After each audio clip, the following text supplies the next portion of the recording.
નમસ્કાર દોસ્તો, welcome to ઈ-લર્નિંગ YouTube channel પર આપ સૌનું હાર્દિક સ્વાગત કરી રહ્યા છીએ। તમને જણાવી દઉં કે અત્યારે હા જોવાલાયક સ્થળની વાત કરીએ તો હું કચ્છનો પ્રવાસ કરી રહ્યો છું અને કચ્છમાં શું શું જોવાલાયક છે એ વિડીયો હા યુટ્યુબ ચેનલ પર હું મૂકી રહ્યો છું। તો તમને જણાવ્યું કે હું સૌથી પહેલાં દિવસની જે વાત કરું, પ્રથમ દિવસનું તે મેં જે રૂટ પસંદ કર્યો માંડવી તરફનો, તો માંડવી તરફ આવતા કયા કયા સ્થળો જોવાલાયક છે એના વિશે વાત કરતો હતો। તો પહેલા ભાગની અંદર આપણે પહેલો પાર્ટ અને બીજા પાર્ટની અંદર મેં ગોધરા ગામમાં આવેલું શ્રી અંબેધામ એના વિશે મેં તમને વિડીયો મૂકેલો છે, એના વિશે થોડી માહિતી આપેલી છે અને ત્યાં જે સંસ્કારધામ જે મ્યુઝિયમ જે જોવાલાયક છે એ બધાનો વિડીયો મેં અહીંયા રજૂ કર્યો છે। હવે આપણે ત્યાંથી આગળ ક્યાં જવાના છે તો એના વિશે હું તમને જાણ। હવે તમે ગોધરા શ્રી અંબેધામના દર્શન કરી લીધા તો ત્યાંથી લગભગ કેટલા કિલોમીટરનું અંતર છે એ પણ તમને જણાવ। લગભગ ત્યાંથી 15 કિલોમીટર દૂર આવેલું વિજય વિલાસ પેલેસ એની મુલાકાત કરવાની છે। તો અને ભુજથી લગભગ 66 કિલોમીટર દૂર આવેલું છે। તમને જણાવી દઉં કે વિજય વિલાસ પેલેસની ટિકિટ કેટલી છે। તો વિજય વિલાસ પેલેસની ટિકિટની વાત કરીએ તો પર વ્યક્તિ દીઠ 70 રૂપિયા ટિકિટ છે।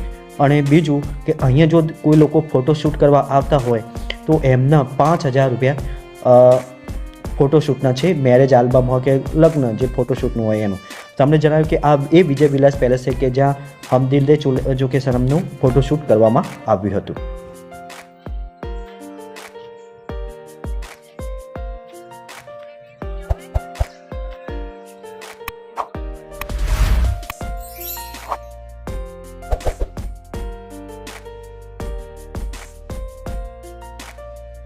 જે મિત્રો વિજય વિલાસ પેલેસ વિશે નહીં જાણતા તો એના વિશે થોડી હું માહિતી આપું છું કે વિજય વિલાસ પેલેસ અથવા વિજય વિલાસ પેલેસ એ ભારત દેશના પશ્ચિમ ભાગમાં આવેલા ગુજરાત રાજ્યના કચ્છ જિલ્લાના માંડવી ખાતે આવેલો એક રજવાડી મહેલ છે। માંડવી શહેરના સુંદર દરિયા કિનારા પર વૈભવના પ્રતીક સમાન વિજય વિલાસ મહેલ કચ્છ જિલ્લાની શાન ગણાય છે। આ મહેલનું નિર્માણ ઈસવીસન 1920માં જયપુરના કારીગરો દ્વારા કરવામાં આવ્યું હતું। આના કારણે મહેલના બાંધકામમાં રાજપૂત સ્થાપત્ય શૈલીના ઝલક જોવા મળે છે। લાલ રેતાળ પથ્થરોથી બનેલો આ મહેલ એક મુખ્ય ગુંબજ ધરાવે છે। તેની ચોતરફ બંગાળી ગુંબજો, ખૂણામાં મિનાળા અને રંગીન કાચની બારીઓ છે। છત પરના ઝરૂખામાંથી આસપાસનો વિસ્તાર દ્રશ્યમાન થાય છે અને રાજાની સમાધિ પણ દેખાય છે। મહેલનો મધ્યખંડ અદ્ભુત છે। મહેલની રંગબેરંગી બારીઓ, દરવાજાઓ અને પ્રવેશદ્વારની રચના પણ અદ્ભુત છે। દરિયા કિનારાના કારણે અહીં હંમેશા હવા ઉજાસ રહે છે। હિન્દી ફિલ્મોની શૂટિંગ માટે આ એક પસંદગીનું સ્થળ છે। આ મહેલને વર્તમાન સમયમાં હેરિટેજ પોર્ટલમાં રૂપાંતરિત કરવામાં આવેલ છે।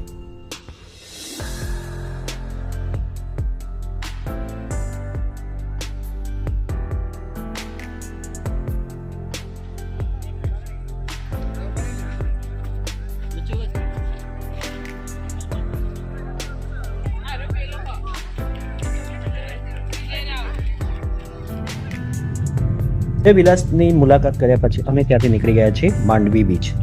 તમને જણાવ્યું કે વિજય વિલાસથી માંડવી બીચ લગભગ 10 કિલોમીટરની આસપાસ છે અને ભુજથી લગભગ 76 કિલોમીટરની આસપાસ અથવા 86 કિલોમીટર તમે જે કહેવાય। હવે તમે ત્યાં માંડવી બીચની વાત કરવામાં આવે તો માંડવી બીચ એ સોનેરી ભૂરા રેતીનો પટ છે જે ગુજરાતના કચ્છ જિલ્લાના દક્ષિણ બિંદુએ સ્થિત છે। તે મુખ્ય આંતરછેદ ભુજની દક્ષિણ આવેલું છે।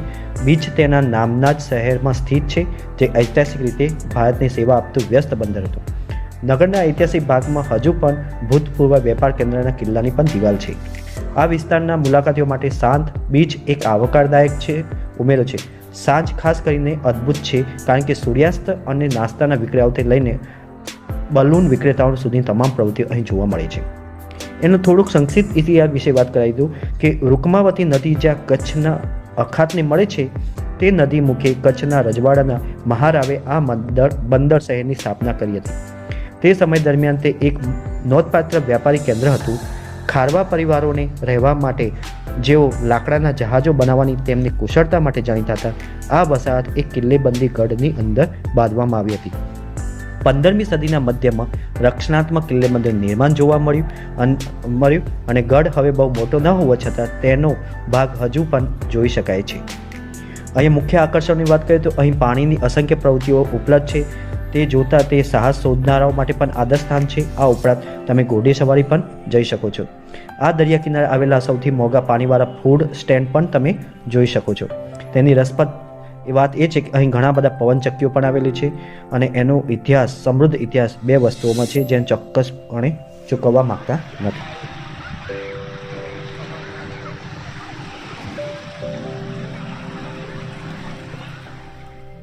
હવે અમે માંડવી બીચ ફર્યા પછી અમે ત્યાંથી જોવાલાયક સ્થળની બીજી વાત કર્યું કે ત્યાંથી લગભગ 5 કિલોમીટર દૂર આવેલું શ્યામજી કૃષ્ણ વર્મા મેમોરિયલ, એ પણ તમારે એક જોવા જેવું છે, જે નવું બિલ્ડિંગમાં આકાર પામી છે. તો એના વિશે ઐતિહાસિક વાત તમને આની અંદર જણાવી દઉં કે શ્યામજી કૃષ્ણ વર્માનો જન્મ 4મી ઓક્ટોબર 1857ના રોજ માંડવી, કચ્છમાં થયો હતો.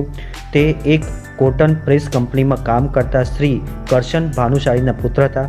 તેઓ 1857ના પ્રથમ સ્વાતંત્ર્ય સંગ્રામના ક્રાંતિકારી વર્ષમાં જન્મેલા આ ક્રાંતિગુરુના 1930ના દેહાંત પછી જીનીવાથી તેમના અસ્થિ કળશ મુખ્યમંત્રી શ્રી સ્વદેશ પરત લાવીને માંડવીમાં સ્મૃતિ સ્મારકનું નિર્માણ કરવાનો નિર્ધાર કર્યો હતો અને સન 2009 વર્ષમાં માંડવીમાં ક્રાંતિ તીર્થના નિર્માણ પ્રારંભ કરવા રાજ્ય સરકારે શ્યામજી કૃષ્ણ વર્માનો મેમોરિયલ સોસાયટી રચી હતી અને જમીન ફાળવી હતી.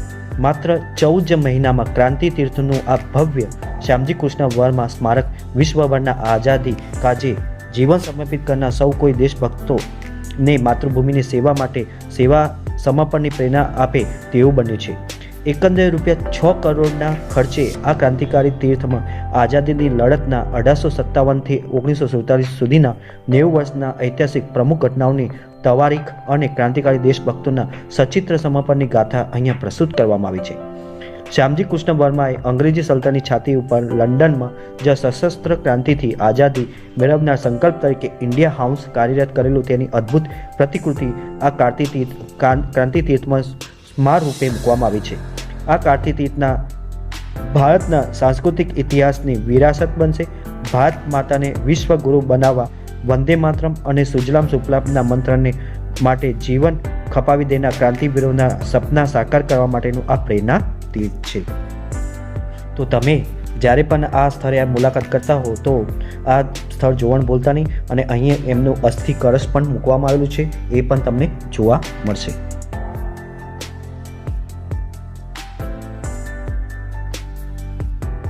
હવે શ્યામજી કૃષ્ણ વર્મા મેમોરિયલ જોયા પછી અમે ત્યાંથી નીકળી ગયા હતા 85 એકર વિસ્તારમાં પથરાયેલું તીર્થ એટલે 72 જિનાલય. ત્યાં પણ અમારે અંધારું થઈ ગયું હતું, પરંતુ એ પણ સ્થળની મુલાકાત કરવા જેવું છે કારણ કે એ સ્થળ પણ સારું છે.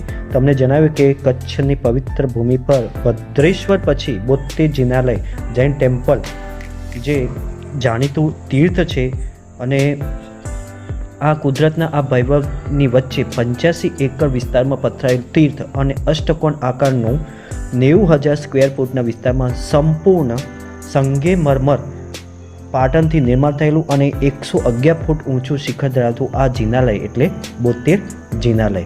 તો અહીંયા પણ દૂર દૂરથી લોકો પણ આ સ્થળની મુલાકાત પણ લે છે. તમને જણાવી દઉં કે આ મંદિરની અંદર લગભગ મંદિરની અંદર કુલ ટોટલ 66 દેવકુલિકા અને 4 મધ્ય જિનાલય છે.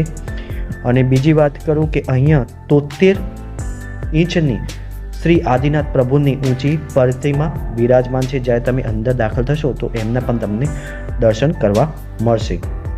અને બીજા નાના મોટા એમ 75 જેવા જિનાલય મંદિર મૂકેલા છે, જે અલગ અલગ જે મંદિર અને સ્થાનમાં જે બેસાડ્યા છે એમના જૈન મંદિરો, તો એને પણ નામ અહીંયા આપવામાં આવેલી છે. તો તમે પણ આ જગ્યાએ મુલાકાત લેજો. અને એ પણ તમને જણાવ્યું કે એ શ્યામજી કૃષ્ણ વર્માથી વધારે દૂર નહીં, પરંતુ 11 કિલોમીટર છે અને ભુજથી માત્ર 50 કિલોમીટર દૂર આવેલું છે. તો આ હતું અમારે આજે માંડવી બીચ ભુજથી લગભગ 177 કિલોમીટર દૂરની મુસાફરી, જે અમારા પહેલા દિવસની હતી. આખા દિવસની ભુજ માંડવી ફર્યા પછી સાંજે જ્યારે ભોજનનો સમય આવ્યો ત્યારે અમે ભુજમાં આવેલી જલારામ ભોજનાલયની અંદર અમે ત્યાં જમવાનું હતું. ત્યાં લગભગ 130 રૂપિયાની તમને સરસ મજાની ભાણું મળી જશે. તે જમીને પછી અમે સાંજે અમે અમારા જ્યાં રહેવાનું રાખ્યું હતું સમાજવાડી, ત્યાં અમે રોકાઈ ગયા હતા. પછી અમારે સવારે વહેલા બીજા દિવસે અમે બીજા રૂટ પર જવાનું હતું. તો હજી સુધી અમારી ચેનલ સબસ્ક્રાઈબ ના કરી તો સૌથી પહેલાં અમારી ચેનલ સબસ્ક્રાઈબ કરો અને આવા બીજા વિડીયો જોતા રહો.